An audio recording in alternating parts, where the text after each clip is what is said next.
I'm sorry. Episode 48. Jason cries. I just, you started talking, and as soon as you hit, you literally were saying the line from Star Trek. Ship out of danger. Like, every time you made me laugh, my eye kept watering. I'm like, oh shoot, don't touch it. Don't rub it.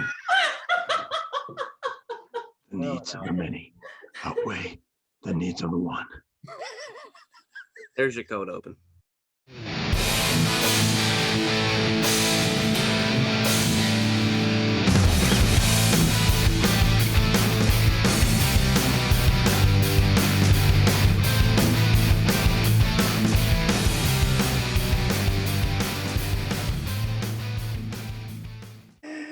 Okay, here we go. Welcome to the NerdBrand Podcast, everybody. I'm Jason, that's John, that's Mitch, and that's Lora.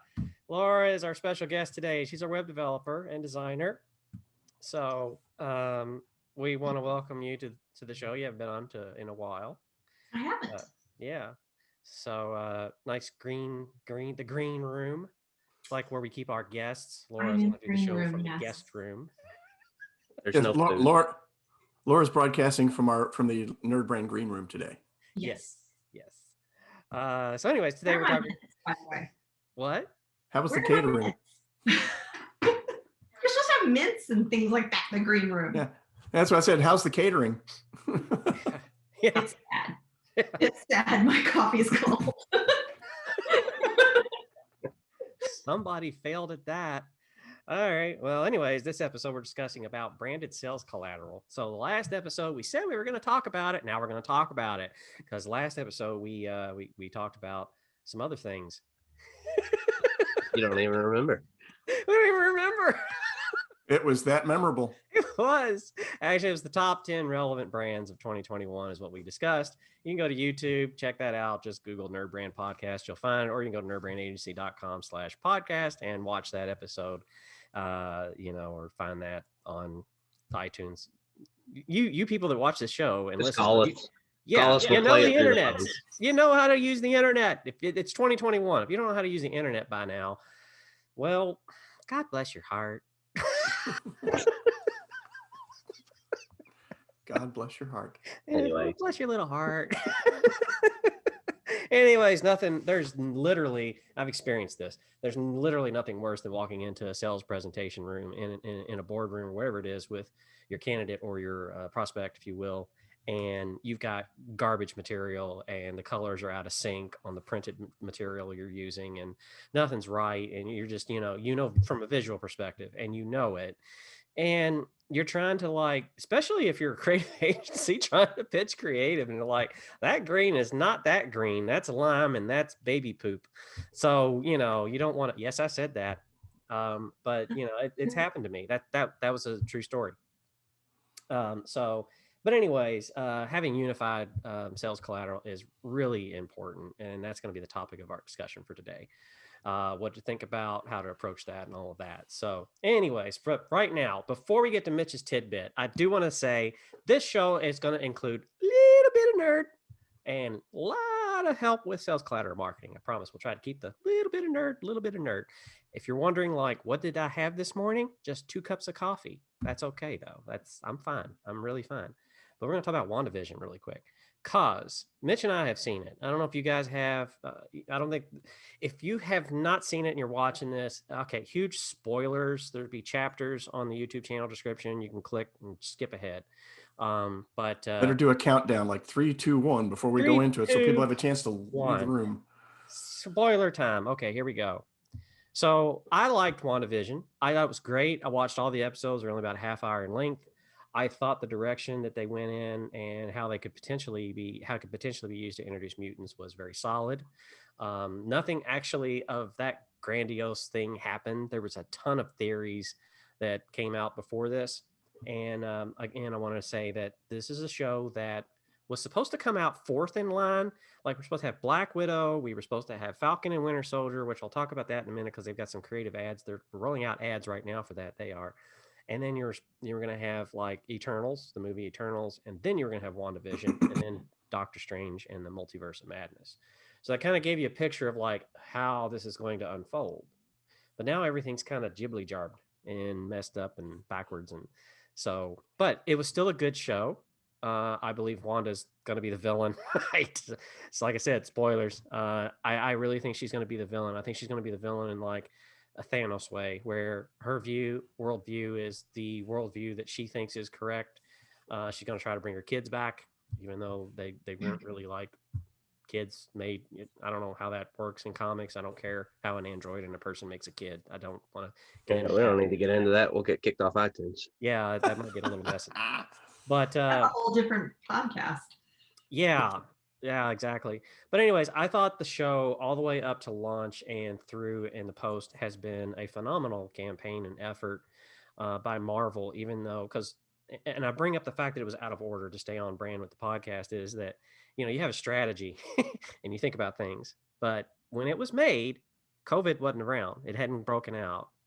And then when COVID broke out, everybody had to take a pause and go like, okay, what do we do to still keep this moving forward? Because the fans need, something to take their mind off things. So that's my take on it. I know that's probably not very spoilery, but you never know. I may say something and not remember. Anyways, I'm still focused on Jibly jarbed. So. Jibly jarbed. That's a word if you can spell it. That's the rule. I agree. I just thought of a brand extension for the podcast, and it's the podcast glossary.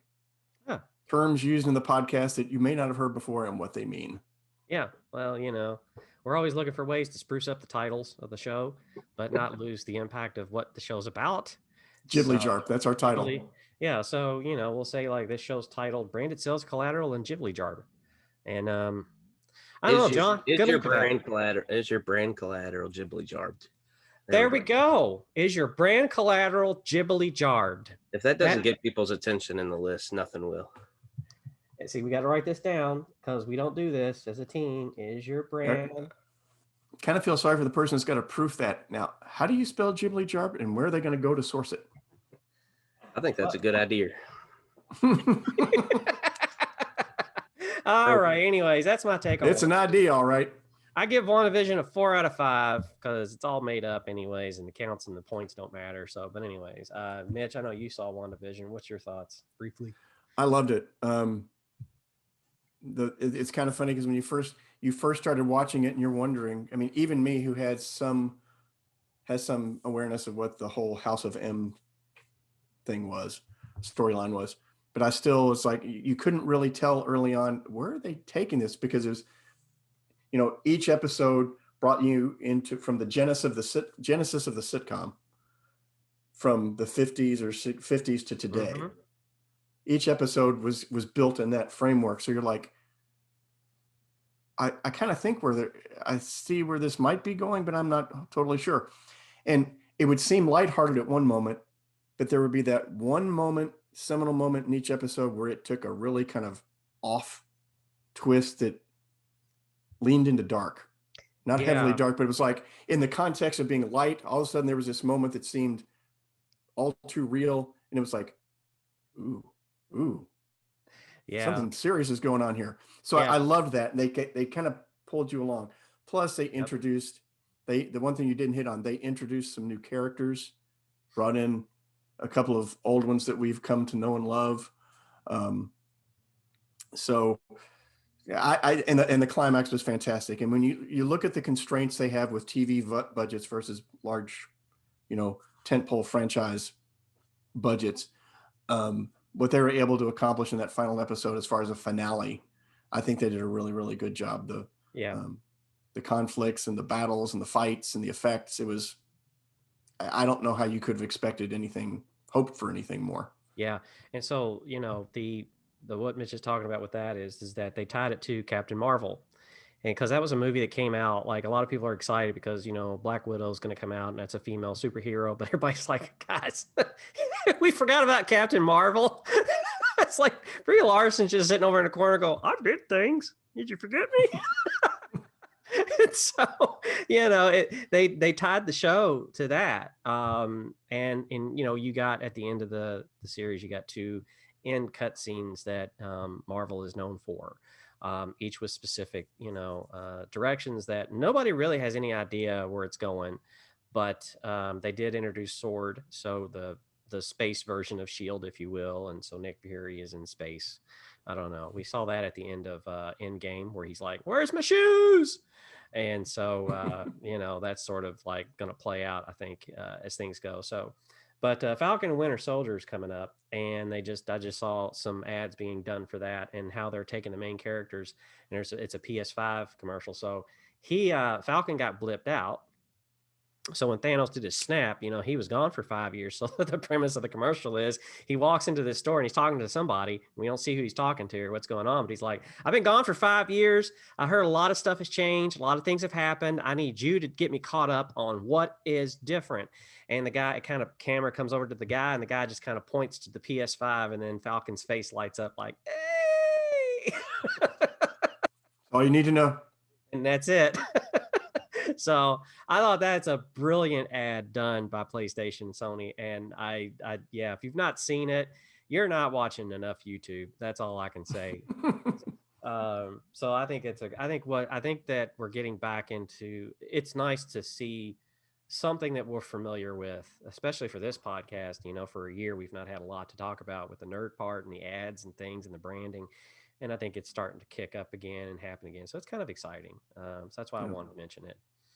Well, the other thing, as far as back to WandaVision real quickly, I mentioned they brought back some characters that people haven't seen in a while that people tend to really like. And they brought Darcy back from the Thor franchise. And she's become a really popular character. And I think it was just a nice addition to the dynamic. Yeah, and she had a very substantial role. So, and she's a doctor now. So she actually graduated with her PhD and all that stuff. And so she's actually, I think that something's going to happen with Darcy because of the way the Hex was working. I think that her cells changed or something happened to her as well. But anyways, that's my theory on how the mutants are going to get introduced. That one is probably another podcast, so I'll shut up. Yeah, a whole other episode or a whole other podcast. Yeah. Anyways, let's move on. Mitch, what's the brand bit? Okay, we're talking about collateral today, and I don't know if this technically falls into the line of collateral, but the lessons here I think are pertinent. As anybody's been watching the podcast for any amount of time has learned, especially recently, I'm an Ultraman fan. Ultraman being the Japanese superhero franchise that's been going on since the mid-'60s. They brought it in the United States in the 70s and dubbed it and created a whole new fan base for it. Just for those who don't know, he's like the Superman, the iconic Superman type figure in Japanese culture. A company called Mill Creek Entertainment has the rights to producing the Blu-ray and Blu-ray discs for all of the shows going back from 1966 until today, for putting them in Blu-ray form and selling them in the United States. And they have really nice packages. And if you're listening, not watching, I'll try to talk through this as descriptively as possible. I get the steel books, which have a nice transparent sleeve, and you've got a steel container inside, which contains the disc, and it's printed really cool. The graphics are beautiful, and inside they have a booklet, which gives you information. That is bright red. Which is like an episode guide. It lists all the characters. It lists all the monsters that appear in each episode and gives you basically plot outlines for all the episodes. Well, for this particular version, they call Ultraman Jack. For this particular DVD Blu-ray set, there were errors in this booklet.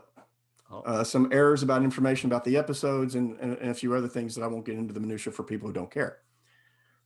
So, like any good brand, Mill Creek jumped on it because social media caught fire with this, because that's what happens, especially with nerd culture and things like this.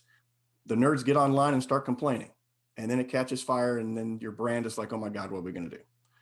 Well, they jumped on it pretty quick, and they published an email address on their website where you could contact them. They would send you a new booklet that's been corrected. Okay. They did that. The problem is, somebody threw away the envelope here at the house, so I don't have the envelope to show you. But they sent you this booklet, the replacement booklet, for free. Yeah. All right, that's great. Way to be on task, Mill Creek. But the way they placed the booklet in the envelope, the seal flap for the envelope landed on the cover. Okay, so when you open the envelope, Oh, this happens. oh no, it's ripped. Okay, it tears the surface off the cover.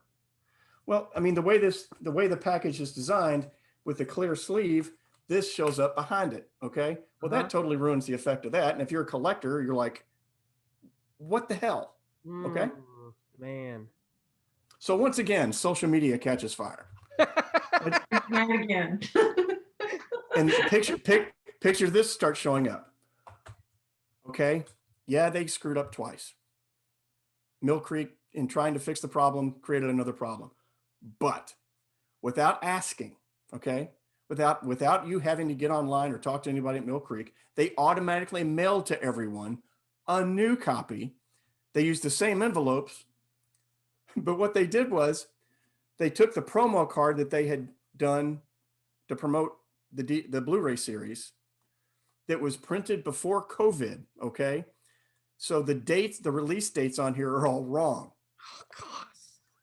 So they had a bunch of these laying around. Okay, these never saw the light of day until now, I don't think. They took these, they placed them on top of the booklet in the envelope so that the seal landed on this and not on the booklet. So so basically what it created a protective barrier in the envelope. So without asking, they resent booklets to everybody who had previously bought the Blu-ray series. So to me, we always say around here, everything is an ad. Okay. Their response to the initial mistake by sending out free replacement booklets was genius, was great. Okay. They fixed their mistake. People will be loyal to a brand even if they screw up, depending on how well they fix their mistakes, how well they address their any errors. Okay. Even though they made two mistakes, their heart was in the right place. And then they came in at the end and said, we're not even going to wait for you to ask us. Here it is the right way. So to me, that tells me that is a case study in crisis management, especially when you've got back-to-back crises. I guess would be the this word. they could have. There's so many different ways it could have gone. They could have sent out that first booklet and with the torn up covers, and people said, well, if you really want another one, send us $1.50 and we'll send. They could. A lot of brands would have done that, especially in today's economy, but they didn't. They said, you know what? You screwed up again, and we're going to fix it, doggone it. Yep. So I will be buying the rest of the Blu-ray series going forward. Imagine the value, though, of the booklets, though, and the mistake, because that's always the one that has the highest value.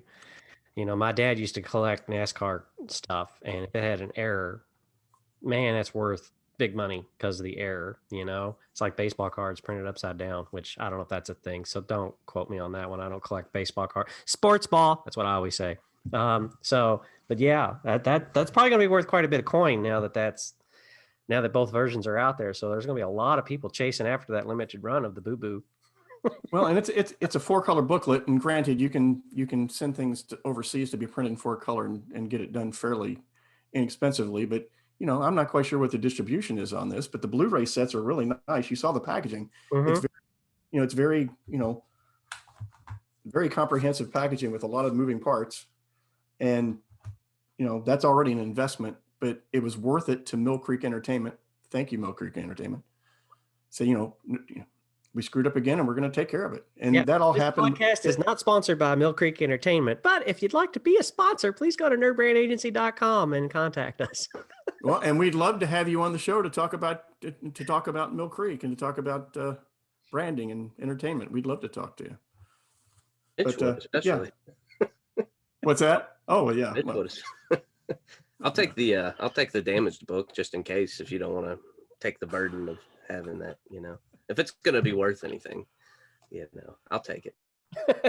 I don't know if the damaged book will be, or the one that was printed originally with the That's what I was wondering, if the damaged book. Prints. seen as only a certain few got the damaged book. If the Well, damage the problem is, or something. trouble is there's no way to authenticate it. Oh, yeah, because each time somebody opened the package, it would tear differently. So yeah, I mean, like I said, everything's in an ad. Everything is an ad. I mean, the way you address mistakes as a brand is an ad about the integrity of your brand. Getting it right when you publish it the first time is an ad about the integrity of, about how smart you are, how precise you are as a brand. So when we say everything's a brand, this is a pretty good illustration of how that works, and I think why it's important to keep that in mind. Direct mail's an interesting one too, because, and I know there's only so much you can do about it, but routinely, you get brand communications in the mail, and they're wet, they're torn up, they got tears or damaged, and it's like that in and of itself is speaking to the, whether you want it to or not, to the integrity of the brand, to the quality of whatever it is that's advertising. I mean, I think consumers kind of understand it's going through the mail. There's going to be some wear and tear potentially, but kind of depends. If you're advertising Mercedes-Benz through direct mail, you might want to make sure that the mail piece itself stays protected and comes out looking luxury and all that. So what are your thoughts on direct mail pieces with current resident? I think it's a terrible idea. Not a fan. I throw those immediately in the garbage because I'm like, well, you don't really know who you're talking to. Yeah. Well, I'm trying to shoot fish in a barrel is basically what it is. Yeah, it's like I get that from AARP of all places. Like, I ain't 65. What is this? So that's because the magic number is 50 now. Yeah, well, I'm not near that one either. So well, the interesting thing about what Laura's saying too, I think, is if you have a list and it's all you've got, and you don't have the ability, you don't have the budget to address somebody specifically, you can compensate for that by way of how vividly you express the message on your piece. It does make a little more work for you, but you can overcome that by some degree if you really have a sharp, engaging message that kind of makes people not care as much about the fact that it wasn't addressed to them personally. It's, does the message matter? That in any advertising, in any marketing, that's number one. Does this speak to me? Does it address a need, a want, a desire I have? Does it make me feel like I care? Yeah, I think that, of course, we know Google's killing the cookie. That's been talk for years, and now they've said we're not tracking for advertising through the Chrome browser, which is like, hey, okay, so basically you have enough information about me, so you're good. I watched, not to get on a tangent, but I watched, I guess it's called The 11th Hour. I don't know what news stations are doing now, but I caught it on YouTube where they interviewed Edward Snowden after all this time of being in, Russia. That's how late I am to some of these things. Anyway, he was like, yeah, every little thing you've typed into the browser, they've got a record of and have kept, which, now you're all like, I'm going to switch to DuckDuckGo now. Too late. Yeah, really. And then of course, it was like literally yesterday, a huge data center burnt to the ground for VPNs. I mean, if you're a conspiracy person, you're looking at that going, timing. Got the ISPs too that have a lot of data as well. Even if you switch your search engine, there's still a ton of data that's flown through the internet provider. So there's not really any escaping. You just kind of suck it up. Yeah, Edward Snowden. This is what Edward Snowden does. This is what stood out to me in that interview, because I did watch all of it because I didn't want to be like one of those people that pick headlines out and make an opinion, right?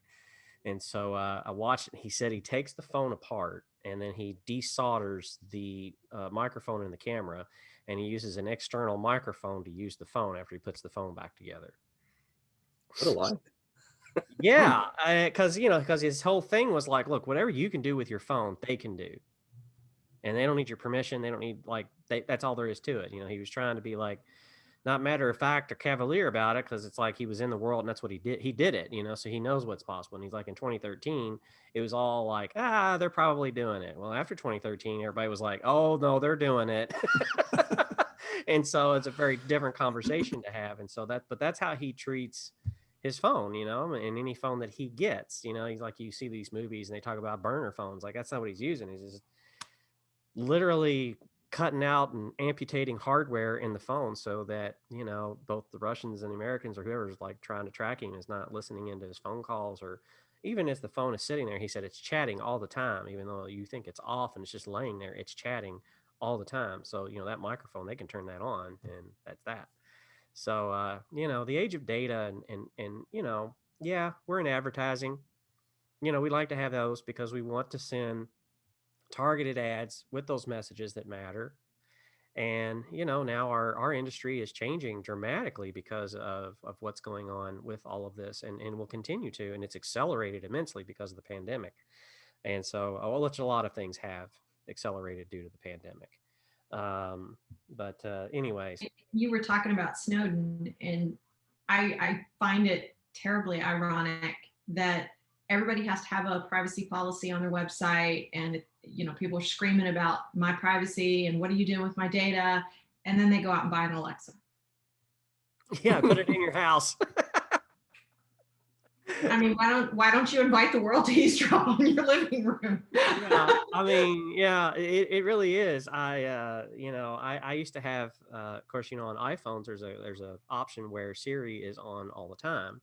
So if your phone's just sitting there and you say something, it'll go doo-doo. And I was having dinner one evening about 2 years ago with my parents, and that happened. And I realized that Apple had done an update and turned it on. So I ran over to the phone and I was like, no, off. Yeah. So people are shocked when they're talking about something, and then all of a sudden they're getting text messages or ads for that thing, and they're like, oh, "What?" They do listen. So incidental. No, it's not. Data is the currency of the day. Yeah, if you're looking at something, doing something, even you don't even have to click on it. You can be in a feed and it just kind of goes past your screen. And if you keep glancing at that for too long or hit it for, just a millisecond. Yeah, it's registering how long you're looking at it. Yeah.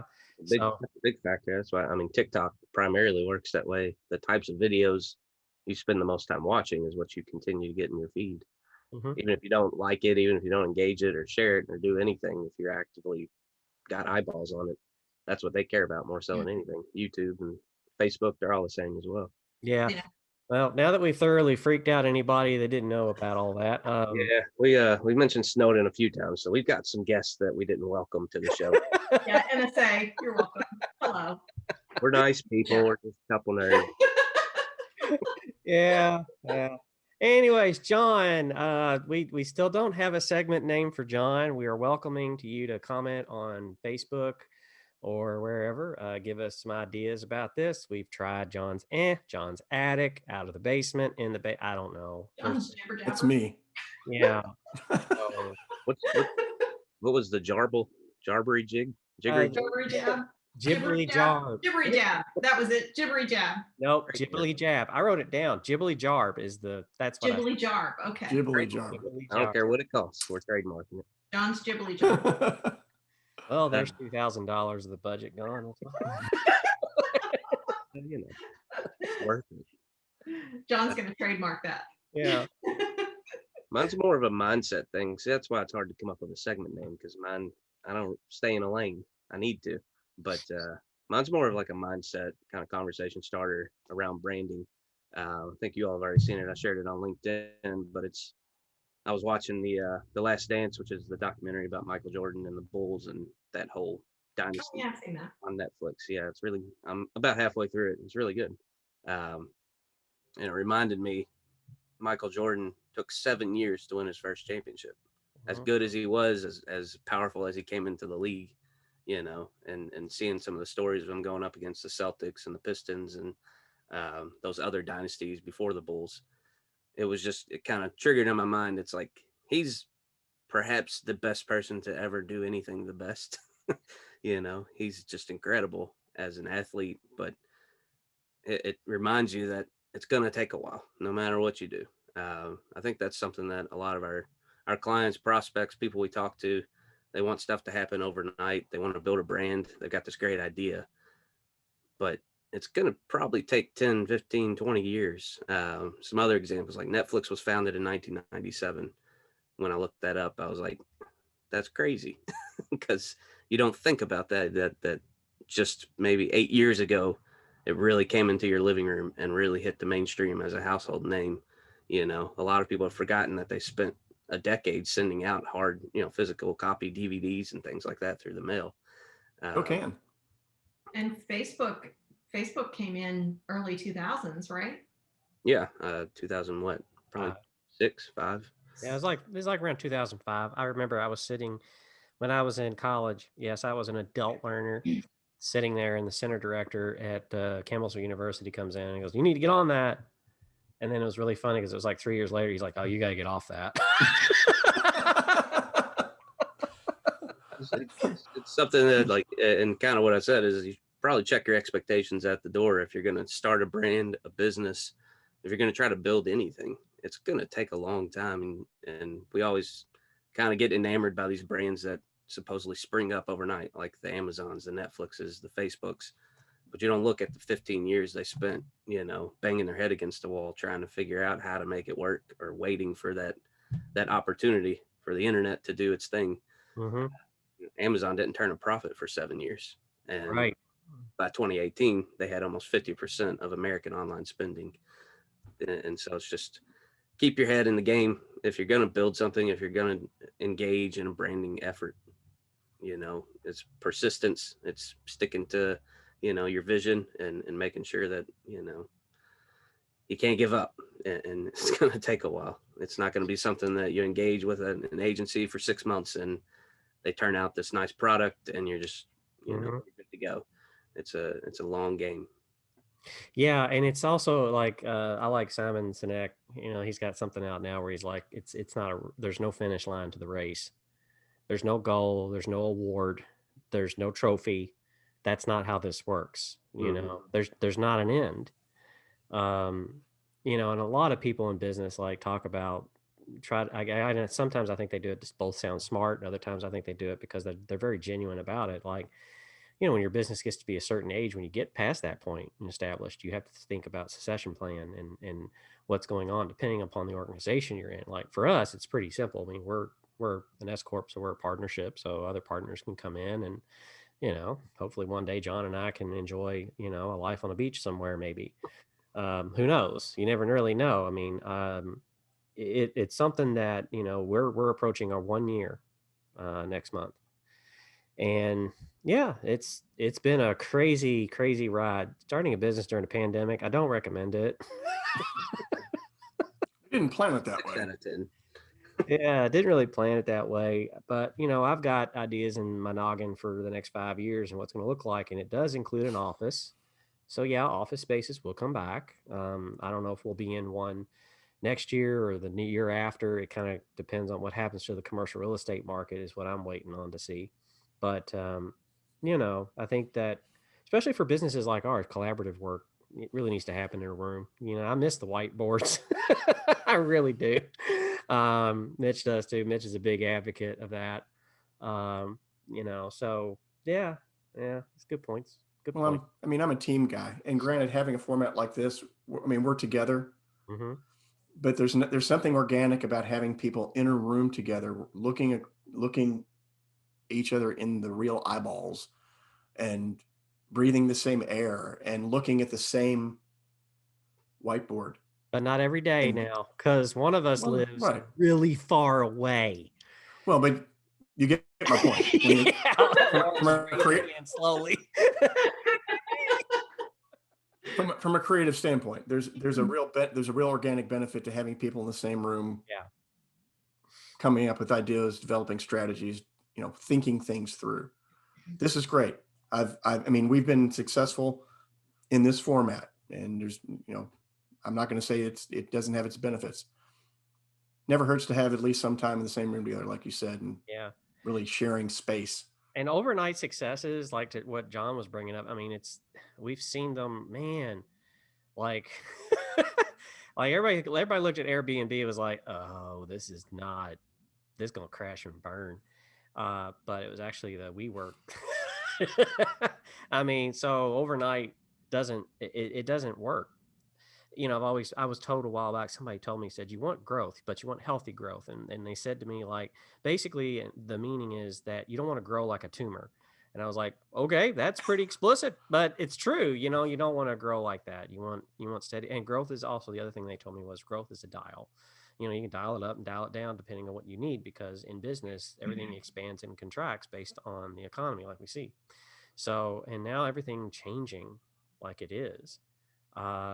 Yeah, overnight success could happen within, 5 years, or it can be 15. It really depends on what industry and what you're doing. And also how popular the product is, which is why Nerd Brand is about strategy first. But it's interesting what you said about overnight success and how it can happen in 5 years, happen in 15 years, because to a certain degree, and Jonathan, you kind of clued in on this, I think, and overnight success is a perception. Netflix, for example, you were talking about the fact that they were around in the late 90s, on a much smaller scale, their visibility was much lower, but they seemed to be an overnight success once they went online, once they went to streaming. Mm-hmm. So what may seem like an overnight success, and this goes to the larger point, what often seems like an overnight success is rarely an overnight success. All of the things that happened leading up to that pop, to that breaking the surface, that can be years. And that's where what Jonathan was saying, I think, is so valuable. Enjoy the journey, because it's in the journey that you hit the milestones. Again, to the point that it's not a sprint, it's a marathon. You don't reach an end goal, but you do pass milestones. You do pass landmarks that signal that next era. Mm-hmm.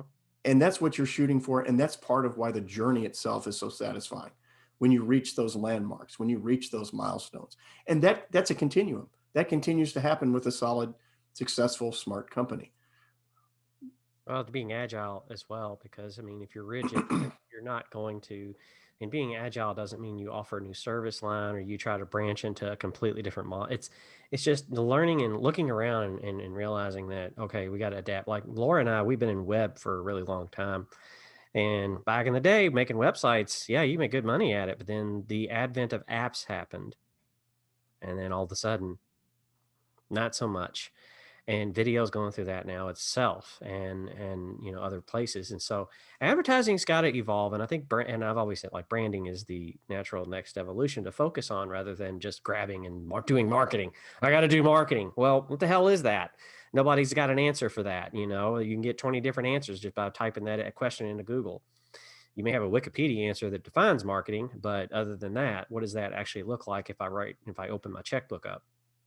Yeah, how you do it. Yeah, so it comes much later in our processes, because we typically look at like what you're saying online and what you're doing, and if none of it's unified, if none of it makes any sense, and like you said, Mitch, you hit it on the head. Does the message have any meaning? Is it relevant or whatever? Like we discussed with these other in our last episode, we talked about relevant brands.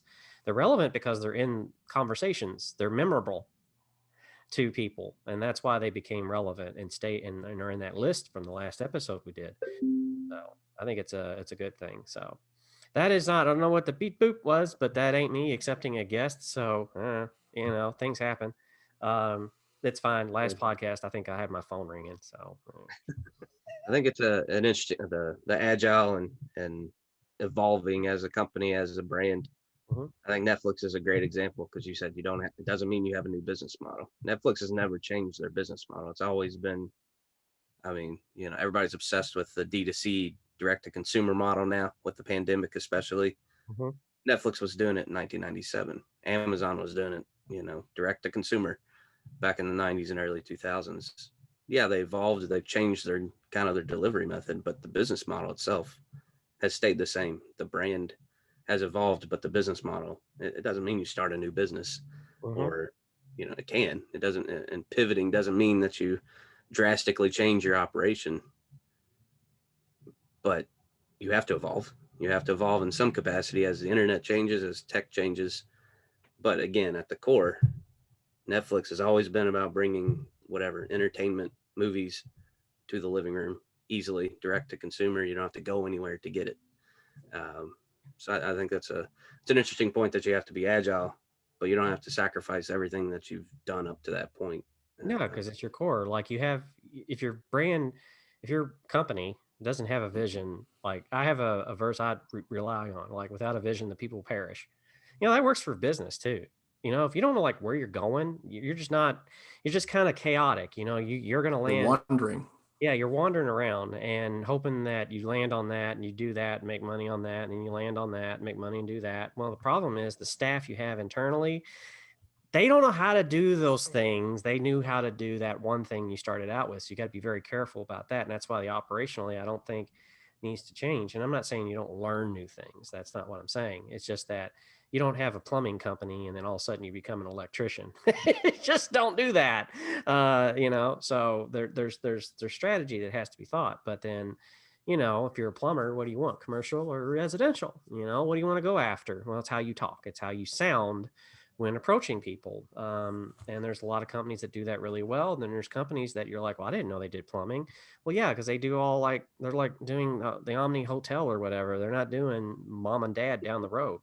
There's a difference, in how they're going to talk and sound. Security companies, same thing, you're going to sound different. It doesn't mean you need a different brand. It's just, it's a focus. What's your niche? What is the differentiator for you? That's the things to kind of look at. And that's what we'd love to talk about and help with. But good. John. Come across it. It did really well on LinkedIn. I assumed that other people would find it interesting. Yeah. Patience, the turtle, not the hare. That's really the way to look at that. So I'm not going to bring up why Laura's wearing a jiu-jitsu shirt, but if you're watching this podcast and you're thinking she's got a jiu-jitsu shirt on, well, we're going to let you know Laura's our bouncer. So you need to be very careful around her if you ever meet her in person. Jiu-jitsu is like more. That is not jiu-jitsu. Yeah, that's karate. That's something. That's mumitsu. Mumitsu. There we go. Yeah, I don't know how to spell that. There's another one for the glossary. Yeah, don't ask me how to spell that one. But no, jiu-jitsu is like, isn't it like wrestling? It's like grappling and things like that. Yes. Yeah, it's what happens once you go to the ground. Yeah. So keep your distance from Lora. Well, don't get on her bad side. Jiu-jitsu is actually called the gentle art because it's and the jiu-jitsu that I follow is from Helio Gracie, and he was a very small man. He was about 130 pounds, and he had to grapple against big guys, and so he had to figure out how to do the original jiu-jitsu. He had to modify it so that it worked for him and he could handle these bigger guys. And so jiu-jitsu is very attuned to women's self-defense, because where do we end up? On the ground. Mm-hmm. And I think it's Mike Tyson that said everybody has a plan until they get hit in the face. And so that's what we learn at jiu-jitsu is once you get to the ground, somebody's got a hold of you. What do you do? And judo and taekwondo and all those are space and those are standing. Whereas jiu-jitsu is close contact. Somebody's got a hold of me. I got to get loose. So. I learned something new. I had no idea. Yep. But when you called it gentle, all I could think about was politely breaking someone's ankle. That's pretty much it. Well, that's and we make a lot of light of going and choking our friends. Anyway, maybe we shouldn't get in office. I'm a little scared at this point. All right. Well, anyways, on to our main topic: promotional material, branded sales collateral, whatever you like to call it. You can go to nerdbrandagency.com/collateral and learn all about it.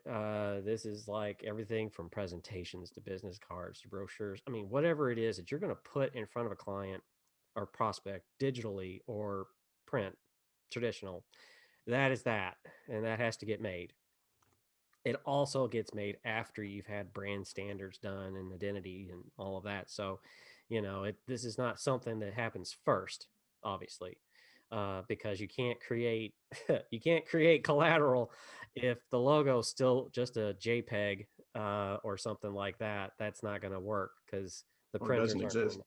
Yeah, it just doesn't. That just doesn't work. So you've got to have like corrected colors, starting with Pantone, going through the palettes and things like that. There's a myriad of things that happen, and that's where we kind of start out and what we do, anyways. But we can help with, if you have defined standards, we can help you with getting that created.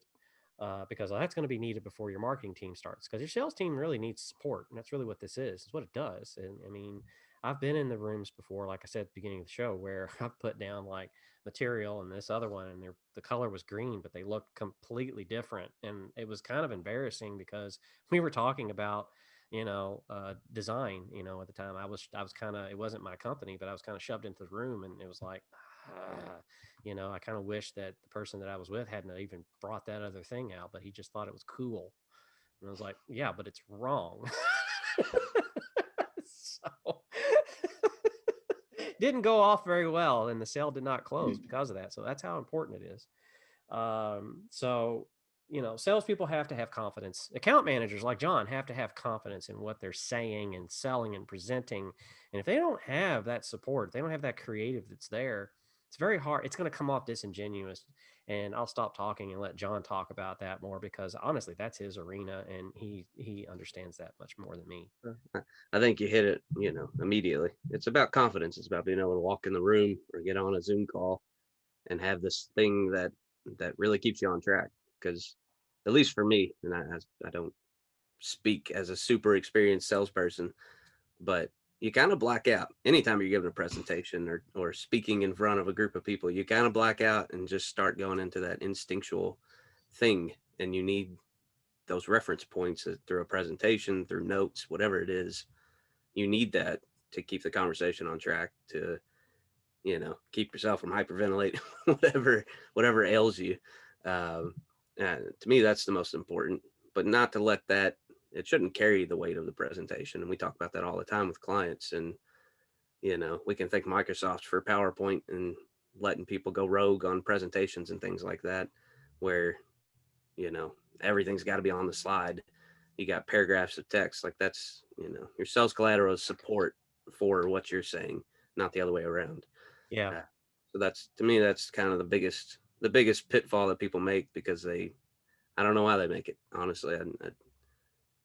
I think it's inexperience. Maybe when I was in school, I had to make presentations all the time as part of because we didn't really take like final exams. We were actually like told that we get like 5 to 10 minutes to present on the topic. And the professor was using that to see how well we knew it. So he could tell if our presentation was garbage. He knew you didn't study that. You don't know anything about what you're talking about. And that's important. I think that's true.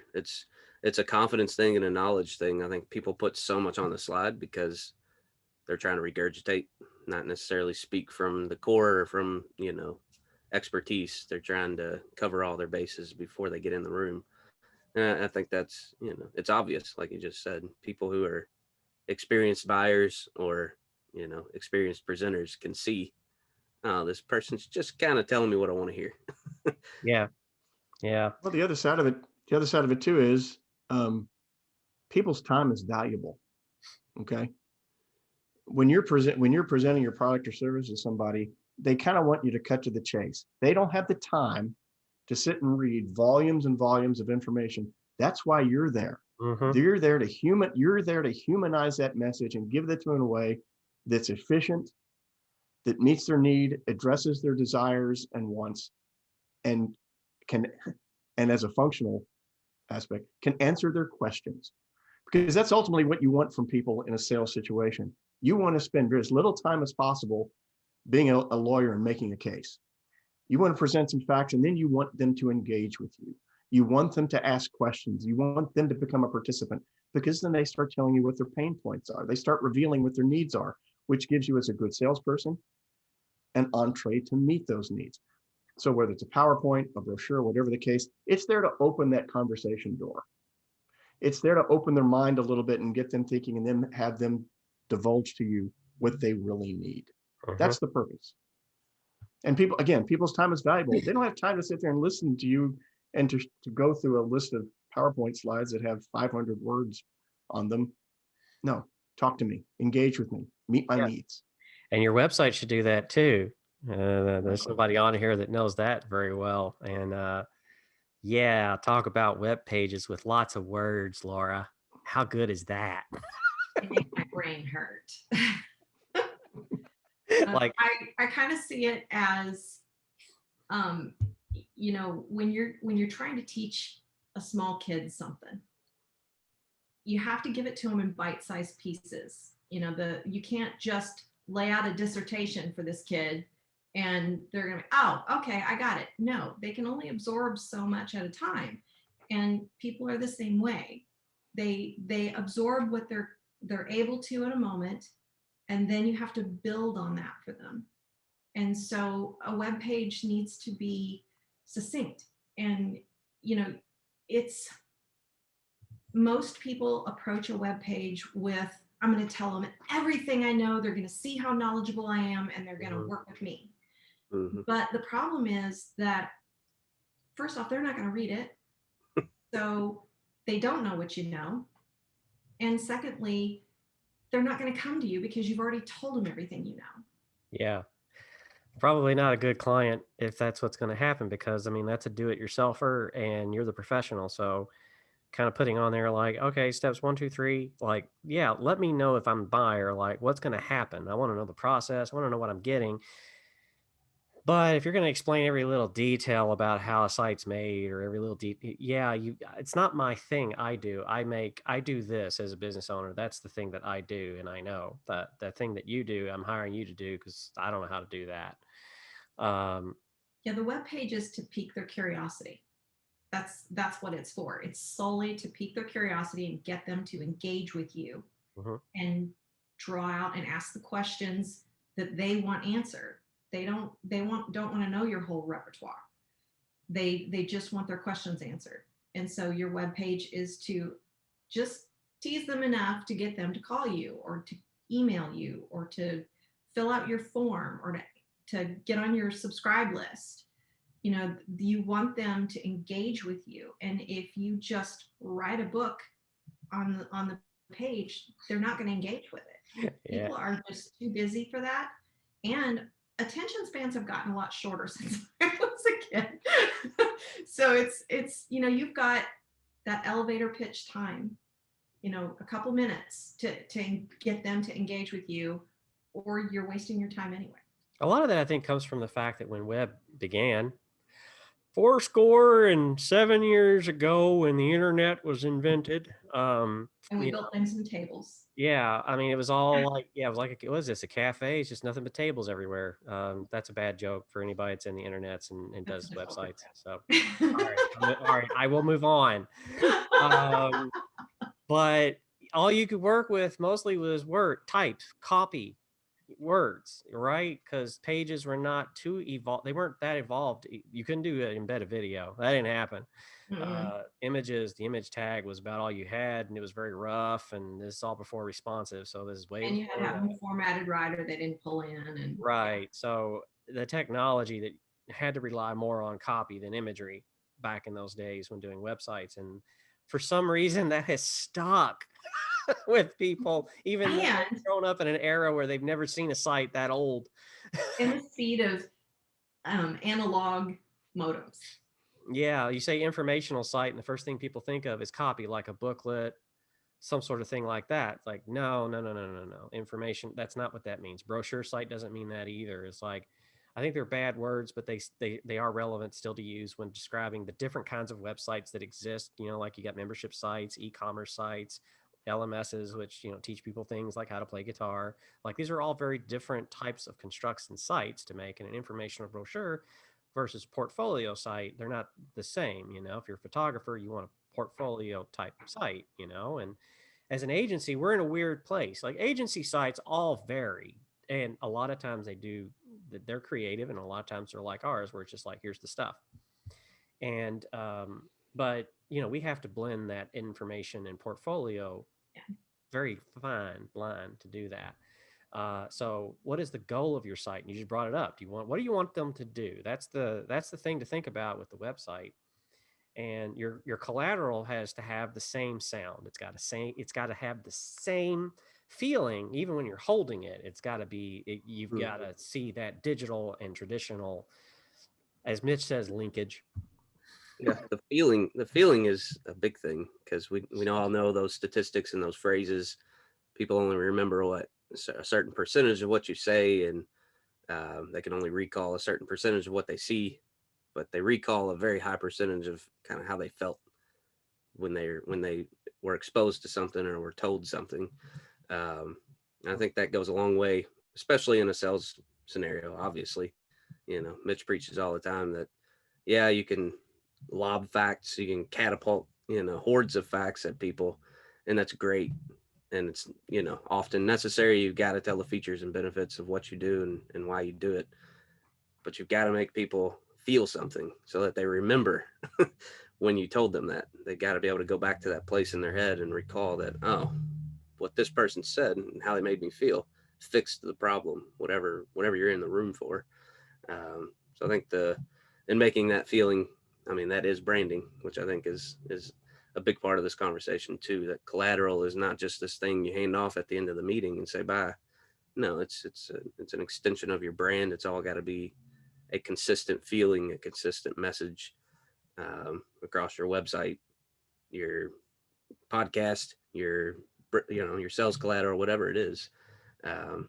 It's really about creating that thread of a consistent feeling in the customer. Right. Yeah. And you have to do it in a way that is, it's, you memorize things in small chunks.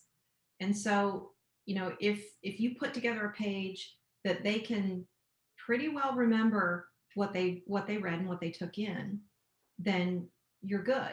But if you give them so much information that they can't even recall half of it, then it doesn't do them a whole lot of good. It's like going into the doctor and saying, why does my elbow hurt? And he hands you a medical journal and says, read this. Right. No, you're not going to read that. You're still going to have an achy elbow. But it goes back to something else that I preach about, and that's the fact that the needs of the brand I and thought the you were needs going to of say the needs of the many outweigh the needs of the few. I was like, don't you do it. Live long and prosper. The needs of the brand aren't the needs of the customer. Okay. And I think oftentimes what happens is the brand feels like, well, I need to tell people this stuff. I need to say this. Well, why? That may be what you feel like you need to say, but what your customers need to hear is completely different. You are not the end user. You are not the customer. So you can't think like you need to think more like them and less like the brand. Yeah. That's why advertising and marketing and branding is not a mirror. It's a reflection. Yep. It's not the mirror itself. I teared up there on that one. That was just so funny. No, it was a natural. It was a natural. It's just the way you started it off. I was like, oh God, he's gonna go into Spock, how he died. Am I dying here? Is it? Oh, am I failing? Goodness. Oh, that made me. But yeah, I mean, so happy to hear that. I made Jason stay. My work here's done. Yeah, I don't care. Jason needs another cup of coffee, I think. This is staying in the podcast, but that was hilarious to me, man. I can't. Sorry, can't hold that one together. Anyways. So, on that note, what was my point? Yeah. Where was I going with this? Yeah. Anyway, on that note, oh man. Woo! So, in terms of like, me okay? I'll stand up. Hold on a second. Breathe. I think like I alluded to, like Microsoft, you got PowerPoint and people, it's in their hands, right? It's in the hands of everybody now. Everybody's got Office installed. I think that, that's the same with any kind of DIY tool, whether it's a design tool or whatever, a website making tool. Like, anybody can do this now, right? I think you can tell the stark difference between a very well designed presentation that was thought through, that went through some sort of professional graphic design, versus a PowerPoint that was done in somebody's office in in isolation. They're not a designer. They're not necessarily into storytelling and marketing. I think it really, there's a stark difference, and the recipient of that presentation can tell big time, just like they can with a website in most cases. So I think there's a lot of, when it comes to recalling the message that presentation is sending, the visuals are probably more important than the words. Because again, people only remember a certain percentage of what they read. They remember more of what they kind of see and experience. And then they, again, they remember even more of how they felt when they experienced that. So it's like, Yeah. you've got to put that through some sort of design process. You can't just throw together a flyer, a one sheet, a brochure, an actual presentation. You can't just put that stuff together and just like call it a day and Yeah. hope it sells. It's not. It's got to go through some professional process. Everything you're talking about is visual communication, which is what we are in the business of doing. We're storytellers. And when you tell a good story, people remember it and people retain what you're telling them. Okay. That's why good stories are so memorable. And telling a story isn't, just throwing facts at people. It's like you said, a graphic or a visual element does a much better job of conveying a point than just, 300 words, because it happens faster. The recognition is quicker. And that's the value of a PowerPoint for me, has always been the fact that it basically serves as a visual backdrop for the message the person that's giving is presenting. And it doesn't do any good for that physical person, by the way, to sit there and recite pages and pages of just data. They just need to say enough things that back up that visual on the screen that makes it relevant and human. Yeah. I remember even sometimes when you have a designer, I remember a story. It's a true story.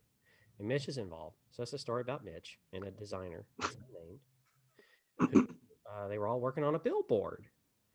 And the designer did billboards a certain way. They were getting along fine, but as we all know, billboards are not cheap. And so Mitch was like, there's a lot of stuff here. And Mitch cleaned it up. And the difference between the graphic designer is very competent, but what he did, and then after interacting with Mitch through that process, like you talked about, John, cleaned it up and made it look a very nice billboard, very legible. Now, for some reason, people do billboards like they want to do their websites. They just want to shove all kinds of crap on there. And if I'm doing 75, 80 miles an hour down the road, look, all you got to show me is the golden arches and say exit 10. And I know exactly where I'm going to go and get a burger. You got less than 3 seconds. Yeah. And that's it. That's all you got time for. And you start putting on there a bunch of garbage and things like that. Or if the text is too small, like Google made a faux pas when Google Fiber tried to come to Louisville. I remember they had Google, and you could see Google, and it was a white, obviously white billboard, their logo that was in color, and then itty bitty text that talked about something. And I never knew what it said to this day, because you couldn't read it, because I'm going down I-64 toward Louisville, and I don't have time to read that. That's a dumb thing to do. Let me pull over and read that. There's no shoulder to pull off to, and no one does that. Well, let me slow down and get tail-ended. Right. Yeah. So while you're at it, put a QR code on that thing. I'll just pull my phone out and try to scan it as I drive by, Or a phone number. Wait, let me write that down. Yeah. And So it's like, you still got to go through the process. It's one of those things that, when you go to design something, the difference between the professional and somebody that considers themselves a designer is you may be able to play the notes, but can you make the music? Yeah. There's a difference. Yeah. And we're going to find out one day who's a better guitar player, myself, Mitch, or John. And it ain't going to be me. Probably John. Yeah, probably John. But I don't play a whole lot anymore. John, but they sure look nice on the wall, though. Yeah, John and I talk about like brand name guitars versus like off brand and the action and all that. We had this conversation one time going to the bank, and was like, yeah, it's true. If it's well made and professionally done versus a kind of a knockoff just trying to get things out there, kind of fits into what we just said. There's a difference in how it feels when you play, and it doesn't murder your fingers. But yeah, I mean, creative is like that. You look at it and the average person is like, that's good enough.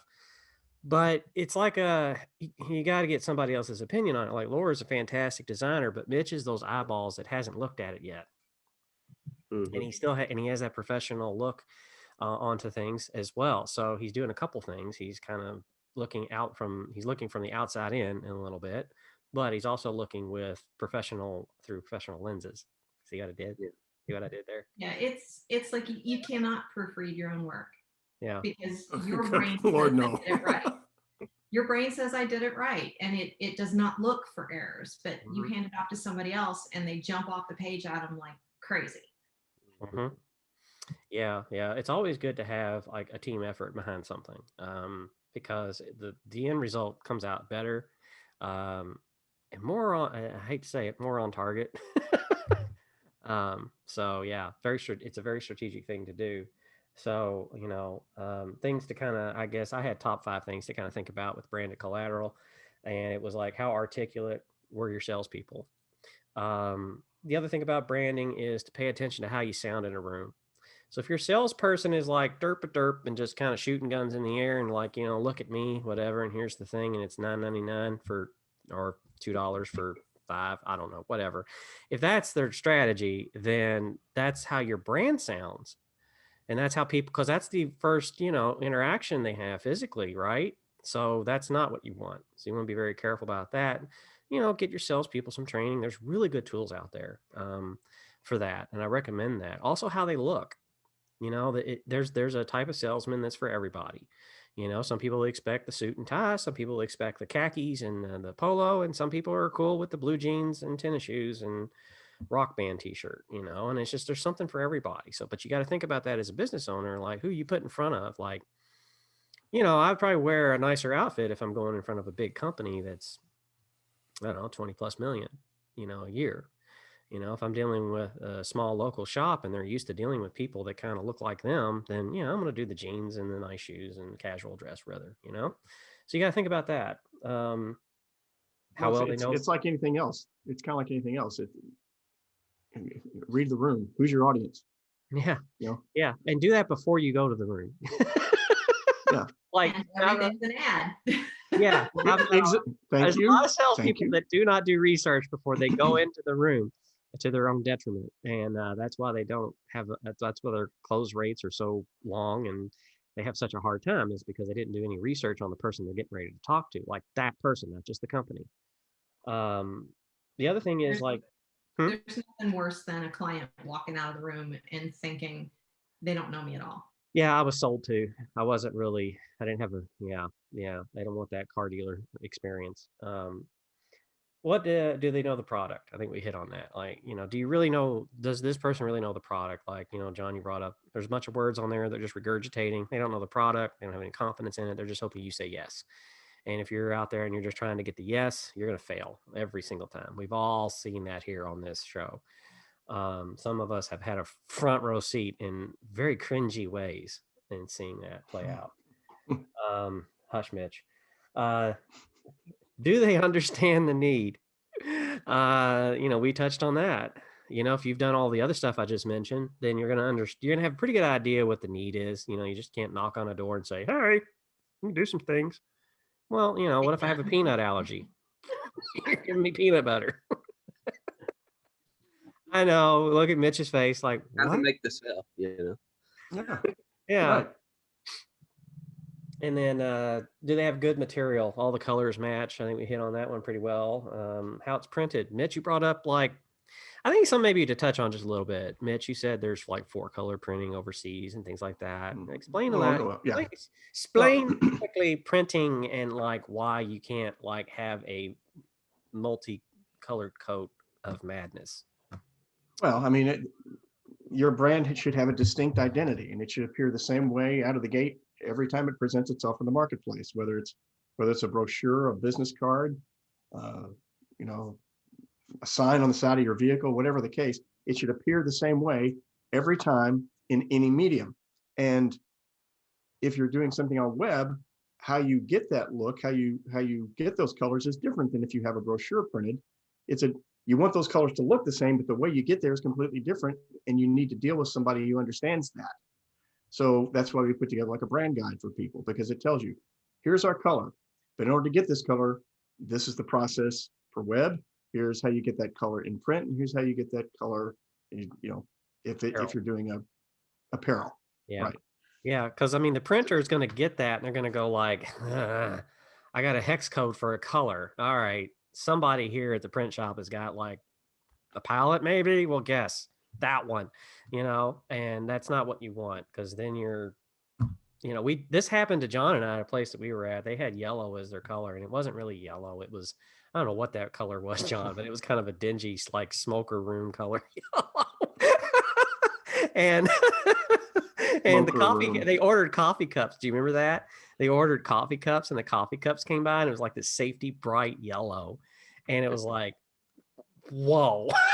Like anytime they had a meeting in the conference room, the salesperson and the other person that was there for support would put coffee cups or bring coffee. And then all the other person could see was like coffee cup, and so whatever was said was completely ignored because you had this, it's like a pimple on a model's face. I mean, it just couldn't look away from it.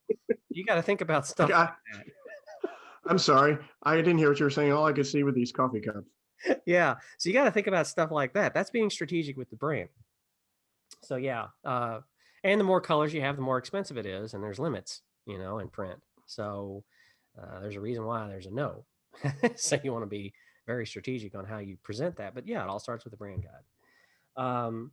So anyways, so if you're out there listening to this and you're like tripping on any of these points, we definitely need to have a conversation with you. It's not a sales call. It's just like, look, if you have pieces of this, there's probably a way that we can kind of fix it and, without using like duct tape and glue, but we'll fix it. And then, we'd love to have a conversation with you because it's all gotta translate very well. And again, you can go to nerdbrandagency.com/collateral and get your information there and kind of get some ideas about maybe what you need or are looking for. We have some examples of work that we've done in that arena. And that's going to be pretty much the show, everybody. I think the key takeaway to all of this is whether it's your website, a brochure, your business card, a billboard, collateral materials, or all of these materials can do one thing really, really well. And their primary job is to give you credibility, make your brand credible to the audience. And all the things we've talked about are ways to do that or ways not to do that. That is its goal. It's very simple. And if you go into it with that mindset that this brochure is to make me look credible to my end customer, to these prospects, it really helps you focus on what your message should be and how it should function. Yeah, never underestimate the power of a digital leave behind or your traditional one printed. I mean, they're powerful. They do work. It may take a little longer, but they do work. But don't your salespeople are begging for help, and we know that. We've been through that. So yep. I think you can also replace credible with memorable. If you walk out of a sales presentation and you haven't visually moved people, it goes back to the visual communication. I always think of it like when I took tests in school, and I know everybody learns differently, everybody tests differently. But like when I took an exam in high school, college, whatever, the things I was able to do the best on, I almost like memorized the visual that was surrounding that information. I didn't remember the words on the page necessarily. And I don't have a photographic memory, I wish. But you make that relationship in your head. That visual makes you feel a certain way, and it correlates to the information that you're reading. And that's how you do that quick recall. But if somebody leaves your sales presentation and they can't recall a single slide visually, like in their head, you kind of missed the mark. You didn't, your presentation didn't really sell you in any capacity. Same thing with a leave behind an ad. I mean, that goes for anything. If the recipient of that thing can't recall it, then your marketing was not effective. It was purposeless, essentially. So to me, that's a big focus. And again, why we're not just trying to sell you here. It's you've got to put it through people who think that way and people who understand how to use the tools to create that visual movement in people. So very well said. Well, that's what I do all day. Yeah. And if I had a photographic memory, I would be like out solving crimes with my dog or something, or I'd have to get a dog, but I don't have a dog, but I would get a dog and then we go out and we would solve crimes. So anyway, there's a new comic book for you. Photographic memory, Jason and his dog. Photo mine. Yeah, John and I actually talked about, we were on Slack, which if you don't know what Slack is, and being a pandemic and remote, and you don't know what Slack is, then okay, well, you might want to look into it. It's a great communication tool for remote teams and management. So, but anyways, we were on there, we were talking about like all the stupid stuff we say. We should do something with that. And I was like, hey, comic book. Say a lot of stupid stuff. So. Hopefully there's some seeds of wisdom in there that. Yeah. Oh, there is. I mean, come on. This is not a boring job, and with everything that's been going on for the past year for everybody, it's good to have a little lightheartedness about what you do. And I don't want to work with people that aren't having fun. That just kind of takes all the fun out of it. But I was glad, Lora, that you could join us. For those watching, yes, there are women in NerdBrand this is episode 48. We're getting close to that 1 year for the episodes, man. We're gonna hit 52, and that's gonna be like, ta-da, But we do have the ladies of NerdBrand, and Lora is one of them. You can find her on the website, and so you can go to nerdbrandagency.com and then click about, and then click on her picture, and you can learn about her and what she does. And if you've seen our portfolio and it's a website or if it's a logo or whatever, yeah, that's her. So thank you for being with us, Lora. Next week, we will have another lady at NerdBrand, I believe, as long as the schedule is allowed. And it will be Camaria. Camaria is our social media strategist. And that's going to be a fun conversation because Camaria is nerdy. She's a lot of fun. Yeah, she's nerdy. Like, she knows her social too. Yeah, she knows her stuff. But we talked a little bit about in a creative meeting. We do creative meetings on Friday mornings, and WandaVision came up, and she was like, ah! I was like, right there. Yeah, I was like, okay, all right, rock on, here we go. But yeah, that'll be a lot of fun. So you can tune in next week, NerdBrand, go to nerdbrandagency.com/podcast. You can find us at NerdBrand Agency everywhere on social media, but YouTube, because we still need some subscribers. We're getting the views. That's going really well. But if you would, please go to YouTube, find NerdBrand there. If you don't want to do the search, you can just click on the icon in the footer of our website, go to YouTube, subscribe, help us get that vanity URL so that we can be so vain and tell you where to go on YouTube. So other than that, that's about all. And I want to say thank you for listening and watching. And remember, everybody, keep your nerd brand strong.